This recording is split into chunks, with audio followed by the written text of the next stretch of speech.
হয়, গুৱাহাটী মহানগৰীত উন্নয়নৰ কথা আপোনালোকে বহুতো শুনিলে বা আপোনালোকে বহুতো দেখাও পালে, কিন্তু মহানগৰীত যি চৰকাৰে উন্নয়ন কৰিছে সেই চৰকাৰে উন্নয়ন কৰা সেই কাম কেনেদৰে হৈ আছে বা কেনেকৈ উন্নয়ন কৰিছে আমি সেই উন্নয়নৰ কিছু ফুপুলা স্বৰূপ আপোনালোকৰ ওচৰলৈকে দাঙি ধৰিম। যিহেতু মই বৰ্তমান উপস্থিত আছোঁ VIP ৰোডৰ সন্মুখত, আৰু VIP ৰোডত মই দেখুৱাবলৈ চেষ্টা কৰিছোঁ। আপোনালোকে পোনপ্ৰথমে এই দৃশ্য আপোনালোকে চাওক।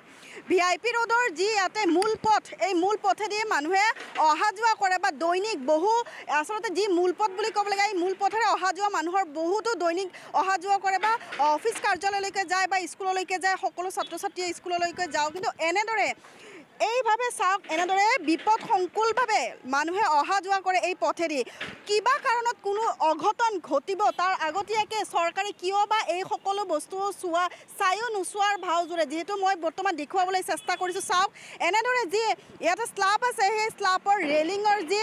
এটা অংশ, দুপিনে এটা এটা অংশ স্লাবৰ ৰডৰ অংশ উঠি গৈছে, যাৰ বাবে মহানগৰীত অহা যোৱা এই ব্যস্ততা পথত লোকে সদায় দৈনিক 20ৰ পৰা 25টাকৈ এক্সিডেণ্ট হয়। ইয়াতে বহুতো গাড়ীৰ দুৰ্ঘটনাগ্ৰস্ত হয়। যিহেতু আমি ইয়াৰে কিছু স্থানীয় লোক আছে, আমি তেওঁলোকৰ পৰা জানিবলৈ চেষ্টা কৰিম। আপোনালোকে চাইছে কেনেকুৱা শব্দ,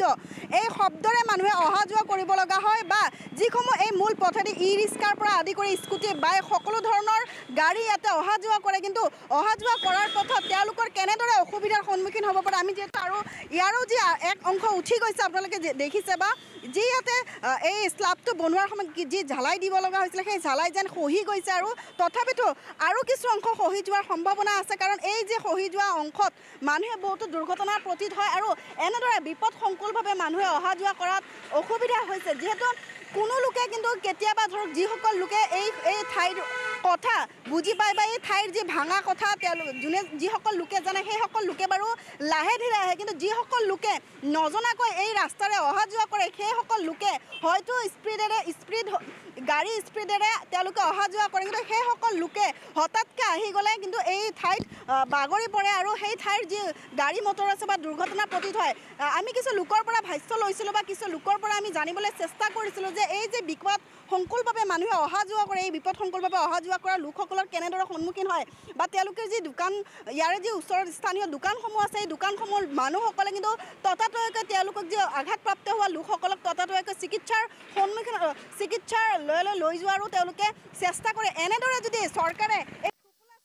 উন্নয়নৰ নামত যিসকল ঢাক ঢোল বজাই থাকে, এনেদৰে যদি তেওঁলোকে উন্নয়নৰ নামত আধা কাম কৰি থৈ যায়, বা যিসকল উন্নয়ন কৰে সেই উন্নয়ন পিছলৈকে কি অৱস্থাত আছে সেইসকল চোৱাৰ যদি তেওঁলোকৰ সময় নাথাকে, তেনেহ'লে এই ৰাইজৰ বাবে তেওঁলোকে কি কাম কৰি গৈছে। যিহেতু দেখাইছোঁ আমি আপোনাক, বৰষুণৰ পিছতে বৰষুণ আহিলে আৰু বেছিকৈ বেয়া পৰিস্থিতি হয়, কাৰণ এইখিনি ঠাই পিছল হৈ যায়, যাৰ বাবে কিন্তু সেই নথকা ঠাইখিনিত গাড়ীসমূহ ফাঁচি যোৱাৰ বাবে তেওঁলোকে চিটিকি পৰে বা বহুতো দুৰ্ঘটনা হয়। এনেদৰে যদি তেওঁলোকে এইখিনি বস্তু ঠিক কৰি নিদিয়ে, বা তেওঁলোকে পৰৱৰ্তী সময়ত কিন্তু আৰু কিছু লোকৰ ভয়ংকৰ ৰূপ ধাৰণ কৰিবলৈ দেখিবলৈ পোৱা গৈছে, বা এনেদৰে নিত্যও নতুন সদায় কিন্তু প্ৰতিদিনে 20ৰ পৰা 25খন গাড়ী ইয়াতে আঘাতপ্ৰাপ্ত হয়, ইয়াতে এক্সিডেণ্ট হয় বা ইয়াতে দুৰ্ঘটনা হয়, যাৰ বাবে ক্ষতিগ্ৰস্ত বহুত হয়, বা যিসকল অহা যোৱা কৰে সেইসকল লোকেৰো কিন্তু বহুতো অসুবিধাৰ হয়, বা তেওঁলোকৰো কিন্তু আঘাতপ্ৰাপ্ত হয়। যদি চৰকাৰে এইসমূহ বস্তু চোৱা চিতাৰ দায়িত্ব নলয়, বা যিসমূহ বিভাগীয় লোক আছে বা চৰকাৰী বিভাগীয় আছে, সেইসকলে যদি তেওঁলোকে যদি এইসমূহ বস্তু চোৱা চিতা নকৰে, তেনেহ'লে পৰৱৰ্তী সময়ত যেন এই দুটা ৰডেৰে বহুতো আৰু দুৰ্ঘটনা হোৱাৰো সম্ভাৱনা আছে। যিহেতু আমি ইয়াৰে কিছু স্থানীয় লোক আছে, আমি তেওঁলোকৰ পৰা জানিবলৈ চেষ্টা কৰিম যে আচলতে এই ৰডটো যোৱা কিমান মাহৰ পৰা এই যি স্লাব আছে স্লাবটো নোহোৱা হৈ আছে, বা ইয়াৰ বাবে তেওঁলোকে কি ব্যৱস্থা কৰিছে আমি তেওঁলোকৰ পৰা জানিবলৈ চেষ্টা কৰিম। হয়, যিহেতু আমি তেওঁলোকৰ পৰা ভাষ্য লৈছোঁ বা স্থানীয় যিসকল লোক আছে তেওঁলোকৰ পৰা ভাষ্য লৈছোঁ, আচলতে এই যি ৰড আছে সেই ৰডটো যোৱা 1-1.5 মাহৰ পৰা এই ৰডটো নোহোৱা হৈ গৈছে, যাৰ বাবে প্ৰতিদিনে বহু গাড়ী এক্সিডেণ্ট বা দুৰ্ঘটনা হয়, যাৰ বাবে তেওঁলোকে ওচৰত যি দোকানসমূহ আছে তেওঁলোকে উঠি আহি সেই দুৰ্ঘটনাগ্ৰস্ত হোৱা লোককো আৰু যি গাড়ী দুৰ্ঘটনা হয় গাড়ীখন দুয়োটাই তেওঁলোকে চিকিৎসালয়লৈ লৈ যায়, বা যিসকল লোকে ইয়াতে আঘাতপ্ৰাপ্ত হয় তেওঁলোকক চিকিৎসালয়ৰ সুবিধা দিয়াৰ বাবে তেওঁলোকে ততাতৈয়াকৈ ওলাই আহে। যদি এনেকৈ তেওঁলোকে আমাৰ জনাইছে বা তেওঁলোকে এটা কথা স্পষ্টৰূপে কৈছে যে এনেদৰে যদি উন্নয়নৰ নামত চৰকাৰে আধা কাম কৰি থৈ দিয়ে তেনেহ'লে বহুতো অসুবিধাৰ সন্মুখীন হ'ব আৰু তেওঁলোকে এটা কথাও কৈছে যে বৰষুণ আহিলে এই জাগা আৰু বহুত পিছল হৈ পৰে এনেকুৱা পিছল হৈ পৰিলে আৰু বেছি দুৰ্ঘটনা হয় বা আৰু বহুতো আঘাতপ্ৰাপ্ত লোক ইয়াতে আহে তেওঁলোকে আৰু এটা কথা জনাইছে যে অতি সোনকালে যে বিভাগীয় যি মন্ত্ৰী আছে সেই বিভাগীয় মন্ত্ৰীয়ে যাতে এই ৰডবিলাক যি ৰড নোহোৱা হৈ পৰিছে সেই ৰডবিলাক যাতে পুনৰ তেওঁলোকে ঠিক কৰি দিয়ে বা মেৰামতি কৰি দিয়ে তাৰ বাবে তেওঁলোকে আহ্বান জনাইছে এনেদৰে আমাৰ সৈতে চাই থাকিব এনি ভাৰত 24 যিটো আপোনাৰ দোকানৰ সন্মুখত ফ্লাইটো যে বনাইছে যে স্ল্যাবটো উঠি গৈছে দুটা পিনে দুটা ৰড উঠি গৈছে এইটো কাৰণে বহুতো ভয়ানক এক আশংকা ইয়াতে ৰাতিপুৱাৰ পৰা গধূলিলৈকে 8টা 10টা স্কুটি মানে এক্সিডেণ্ট হয় মানে স্কুটিখন চকাটো ফাঁচি যায় তাৰপিছত বেলেগ গাড়ী মাৰি দিয়ে এনেকৈ মানে বহুত ঘটনা মানে আজি 2 মাহৰ পৰা মানে এইটো হৈ আছে এই চাইডত এখন ৰেলিং উঠাই লৈছে এই চাইডত এখন ৰেলিং কোনোবাই উঠাই লৈ গৈছে আৰু এইফালে গাঁত খান্দি থৈছিলে এই কিবা হেৰিৰ কাৰণে মানে গাঁত খান্দাৰ কাৰণে মানে ইয়াতে বহুত এক্সিডেণ্ট হয় ডেইলি হয় চিটিকি যায় পৰে ডেইলি মানে কোনো একদিনো মিছ নাই আজি 1 মাহমান হৈ গ'ল 1 মাহমান হৈ গ'ল আগতো মানে 2বাৰ 3বাৰ মিডিয়া আহিছে চাই মানে ফটো চটো উঠাই লৈ গৈছে হেৰি কৰিছে এতিয়া মানে ভাল কৰি দিব লাগে নহ'লে বহুত মানুহ ল'ৰা ছোৱালী স্কুলৰ পৰা লৈ যাওঁতে স্কুটি লৈ পৰি যায় মানে আমি গৈ দৌৰি উঠাই দিব লাগে বহুত মানুহ ভয়ংকৰ বুলি মানে এইটো একদম ভয়ংকৰ মোটামুটি গতিকে এই 2 চাইডৰ 2খন ৰেলিং লগাই দিলে আৰু এই যে গাঁতবিলাক খান্দিছে এইটো যদি অলপ ফিল আপ কৰি দিলে তেতিয়া আমাৰ কাৰণে বহুত ভাল হয় হেল্ল' যিহেতু এই ওচৰতে দেখিবলৈ পোৱা গৈছে যে স্ল্যাবটো ৰডৰ যোনটো লোহাৰ স্ল্যাবটো উঠি গৈছে দুটা পিনে দুটা বহুতো ভয়ংকৰভাৱে এইটো পৰি আছে কি ভয়ংকৰ মানে কথাটো হৈছে কি ইয়াৰে যিটো মানে জ্বালাই আছিল জ্বালাইটো ছিঙি গৈছে ছিঙি নিয়াৰ পিছত এই কোনোবা চোৰে নিছে আৰু তাৰপিছত ইপিনে এডাল আছে আৰু সিপিনে এডাল নাই কিন্তু এইকেইদিন ডেইলি ইয়াত তাৰমানে এক্সিডেণ্ট হৈয়ে আছে কালি দুপৰীয়া বৰষুণ দি আছিলে অকণমান বৰষুণ দি থাকোঁতে তাৰমানে বাইক লৈ বাইক আৰু এজন আৰু ছোৱালী এজনী আছিল ধুপুচকৈ পৰি গৈছে তাত পৰি যে আইঅ বুলি কয় এনেকৈ পৰিছে সেইটো গ'ল তাৰপিছত আৰু বেটাৰী ৰিক্সা এখন যাত্ৰী আছিল সিখনৰ আগৰ চকাটো ফাঁচি গোটেই তাৰমানে আৰু এইজন নাম পেচেঞ্জাৰ পৰি যোৱা নাই ফাঁচি গ'ল নে ফাঁচি যোৱাৰ পিছত সিহঁতে নামি আৰু চকাটো উঠাই আৰু গ'ল মোটামুটি সিদিনা ৰাতি বৰষুণ দি আছিলে মোটামুটি বাইক এই বেটাৰী ৰিক্সা অটো ভেন 2খনমান পাল্টা খাইছে আৰু মোটামুটি 25খনমান গাড়ী সিদিনা ৰাতি তাৰমানে একেবাৰে ভয়ানক বাইকটো কিমান পৰিল আৰু স্কুটি পৰিল সেনেকৈ অটোও পৰিল অটোটো বাগৰি গৈছে একেবাৰে কিন্তু মই দিনা সিহঁতে কিবা জুখিব আহিছিল কেইটামান ছাৰ মই ক'লোঁ বোলে ছাৰ এনেকুৱা হৈছে কিনো ক'বা চব দায়িত্ব আমাৰ তাতে আহে কিন্তু কৰিম ৰ'বা কিন্তু আজি কৰিম বুলি কওঁতে এসপ্তাহ হ'ল মই কোৱাৰ কিন্তু আজিকালি খবৰে নাই আৰু এইটো চাইডে নহয় সেইটো চাইডেও এডাল ৰেলিং হেৰি জ্বালাই খহি আছে কিন্তু আছে না মই চোৱা নাই সিডালৰ অৱস্থা একেয়ে ঠিক কৰি দিবলৈ মইতো ক'লোৱে 2জনমানক ক'লোঁ কিন্তু ক'লেও সিহঁতে কাণ সাৰ নাই আকৌ হ'ব যিহেতু দাদা ইয়াৰ যে আপোনাৰ চকুৰ ওচৰতে এই যে ভাঙি আছে ৰডটো ইয়াৰ বাবে বহুতো যাতায়াত কৰা লোকসকলৰ বহুতো দুৰ্ঘটনা হয় কি ক'ব এই ক্ষেত্ৰত হয় এইটোতো VIP ৰোড এটা সাংঘাতিক ব্যস্ত ৰাস্তা এইখিনিত আজি মই দেখিছোঁ প্ৰায় এমাহমান আগৰ পৰা এই দুটা উঠি আছে এতিয়া যিবিলাক ই ৰিক্সা আহে ই ৰিক্সা প্ৰায় ই ৰিক্সা ইয়াতে মানে তলত গাঁত সোমাই গৈ ইয়াতে পৰে স্কুটিবিলাক পৰে যে ডাঙৰ বৰষুণ হোৱাৰ পিছত স্কুটি বাইক যিবিলাক আছে গোটেই ইয়াতে পৰে তো এইখিনিত এটা যাতনা এটা ভুগি আছে মানুহবিলাকে ইয়াৰ এটা চৰকাৰে যদি সুব্যৱস্থা নকৰে তেতিয়াহ'লে অদূৰ ভৱিষ্যতত ইয়াৰ কি হ'ব আমি এতিয়া ক'ব নোৱাৰিম কিন্তু মানুহ যে ইয়াত কিবা এটা সাংঘাতিক কিবা এটা হ'ব সেইটো আমি জানিছোঁ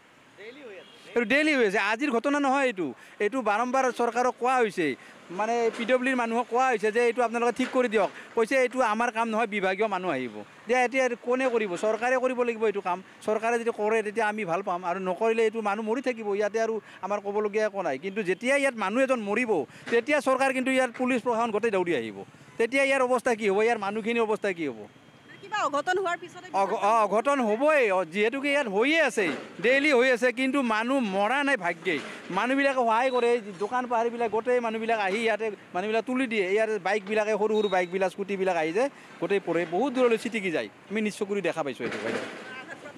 আঘাতপ্ৰাপ্ত হৈছে, বহুত মানুহ হৈছে, এজন দুজন নহয়, প্ৰায় 100টা মানুহ মই দেখিছোঁ। গড় মোটামুটি বৰষুণ দিলে 15-20জন মানুহ পৰে ইয়াতে। সেইটো দেখিছে নহয়, সেইটো এই ষ্টেপটো উঠাই গৈছে, সেইখন আজি এমাহ ধৰি এনেকৈ আছে। যিহেতু এই ৰেলিং দুটা উঠি গৈছে দেখিবলৈ পোৱা যায়, বহুত বিপদসংকুলভাৱে ইয়াতে মানুহ অহা যোৱা কৰে, কি কৰে? মানুহ অহা যোৱা কৰিলে বহুত পৰি যায়, মোৰো বেয়া লাগে বাইদেউ। মানুহ দৌৰা যায় কিন্তু উঠাই দিওঁ, ৰাস্তাটো অসুবিধা, স্কুলত ল'ৰা ছোৱালী যাওঁতে অসুবিধা, বাইক চাইক লৈ যায়, মানে কেতিয়াবা পৰি যায়। ইদিনা মাইকী এটা বেয়াকৈ এক্সিডেণ্ট হৈছিল, হেলমেটটো মাথা সোমাই গৈছিল, মই ইয়াতে যাই কিনে দৌৰা ধৰি কিনে ইয়াতে বহাই কিনে মানুহজনী আহিছিল তাৰ ঘৰৰ, পিছত GMCত লৈ গ'ল। আৰু এনেকাই আৰু সদায় মানুহ পৰি দুৰ্ঘটনা হয় বহুত, প্ৰতিদিনে সদায় হয়, তাৰমানে বৰষুণ অলপ বেছি হয় বাইদেউ। মানুহ চোন অহা যোৱা অসুবিধা হয়, স্লিপ কাঠি এইখন, স্লিপ কাটি কিনে মাইকীটো সেইদিনা পৰি গৈছিল ইয়াতে, গোটাইকেইটা মানুহ যাই কিনে ধৰাই উঠাই দিছোঁ আৰু এনেকাই আৰু। যিহেতু আমি তেওঁলোকৰ পৰা ভাষ্য লৈছোঁ বা স্থানীয় যিসকল লোক আছে তেওঁলোকৰ পৰা ভাষ্য লৈছোঁ, আচলতে এই যি ৰদ আছে সেই ৰদটো যোৱা 1-1.5 মাহৰ পৰা এই ৰদটো নোহোৱা হৈ গৈছে, যাৰ বাবে প্ৰতিদিনে বহু গাড়ী এক্সিডেণ্ট বা দুৰ্ঘটনা হয়, যাৰ বাবে তেওঁলোকে ওচৰত যি দোকানসমূহ আছে তেওঁলোকে উঠি আহি সেই দুৰ্ঘটনাগ্ৰস্ত হোৱা লোককো আৰু যি গাড়ী দুৰ্ঘটনা হয় গাড়ীখন দুয়োটাই তেওঁলোকে চিকিৎসালয়লৈ লৈ যায় বা এই যিসকল লোকে ইয়াতে আঘাতপ্ৰাপ্ত হয় তেওঁলোকক চিকিৎসালয়ৰ সুবিধা দিয়াৰ বাবে তেওঁলোকে ততাতৈয়াকৈ ওলাই আহে। যদি এনেকৈ তেওঁলোকে আমাৰ জনাইছে বা তেওঁলোকে এটা কথা স্পষ্টৰূপে কৈছে যে এনেদৰে যদি উন্নয়নৰ নামত চৰকাৰে আধা কাম কৰি থৈ দিয়ে তেনেহ'লে বহুতো অসুবিধাৰ সন্মুখীন হ'ব। আৰু তেওঁলোকে এটা কথাও কৈছে যে বৰষুণ আহিলে এই জাগা আৰু বহুত পিছল হৈ পৰে, এনেকুৱা পিছল হৈ পৰিলে আৰু বেছি দুৰ্ঘটনা হয় বা আৰু বহুতো আঘাতপ্ৰাপ্ত লোক ইয়াতে আহে। তেওঁলোকে আৰু এটা কথা জনাইছে যে অতি সোনকালে যে বিভাগীয় যি মন্ত্ৰী আছে সেই বিভাগীয় মন্ত্ৰীয়ে যাতে এই ৰদবিলাক যি ৰদ নোহোৱা হৈ পৰিছে সেই ৰদবিলাক যাতে পুনৰ তেওঁলোকে ঠিক কৰি দিয়ে বা মেৰামতি কৰি দিয়ে তাৰ বাবে তেওঁলোকে আহ্বান জনাইছে। এনেদৰে আমাৰ সৈতে চাই থাকিব এনি ভাৰত 24।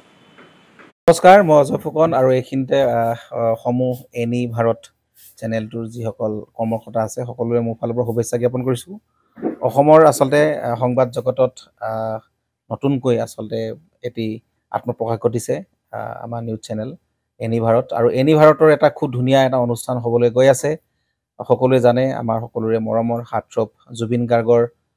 গানে কি আনে, আচলতে জুবিনদাৰ সেই গীতৰ আধাৰত আমাৰ হিৰুদাই লিখা সেই গীতটি গানে কি আনে, এই গানে কি আনে নামৰ এটি তেওঁলোকে সাংগীতিক ৰিয়েলিটি শ্ব' কৰিবলৈ গৈ আছে। আৰু 15 আগষ্টৰ পৰা গোটেই আৰম্ভ হ'ব। প্ৰথম অডিশ্যন অসমৰ ধেমাজি জিলাত আৰম্ভ কৰিব। গতিকে সমূহ যিসকল প্ৰতিভা আছে, যিসকলে গান ভাল পায়, যিসকলে তেওঁলোকৰ নিজৰ প্ৰতিভা আচলতে দেখুৱাব বিচাৰে, এই ৰিয়েলিটি শ্ব'ত গানে কি আনে এই প্ৰতিযোগিতাত অংশগ্ৰহণ কৰক আৰু খুব ধুনীয়া আপোনালোকে সুবৰ্ণ সুযোগ লাভ কৰিব। লগতে ইয়াতে পুৰস্কাৰ আছেই, বিভিন্ন ধৰণৰ উপহাৰো আপোনালোকে লাভ কৰিব আৰু লগতে এগৰাকী প্ৰতিষ্ঠিত আচলতে এগৰাকী শিল্পী হিচাপে অসমৰ সাংস্কৃতিক জগত আপোনালোক প্ৰতিষ্ঠা লাভ কৰিব। গতিকে গোটেই অনুষ্ঠানটোলৈ মোৰ ফালৰ পৰা শুভকামনা থাকিল আৰু লগতে এই অনুষ্ঠানটোত আপোনালোকে অংশগ্ৰহণ কৰিব। আমিও আছোঁ আৰু সকলোকে আমি লগ পাম। ধন্যবাদ।